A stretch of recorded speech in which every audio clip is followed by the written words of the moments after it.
సుచీంద్రం చూసారా ఎంత పొడవుకుందో మండపం. లోపలంతా వీడియోలు తీయకూడదన్నారు, కానీ అద్భుతమైన శిలలు శిల్పాలు ఉన్నాయి. కళ్ళు పులిసిపోతున్నాయి, కానీ తీయడానికి అవకాశం లేదు.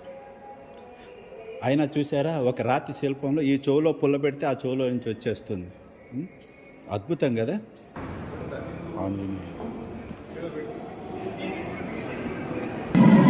సుబ్రహ్మణ్య స్వామి అద్భుతమైన మండపం. అసలు కళ్ళు పులిసిపోతున్నాయి ఈ గుడిలో శిల్పకళలు చూస్తూ ఉంటే. నాకైతే గుడి వదలబుద్ధి కాలేదు. గుడి చుట్టూ ఈ మారి దీపరాణిలు, ఈ మారి గుడి చుట్టూ ఉంటే ఎలా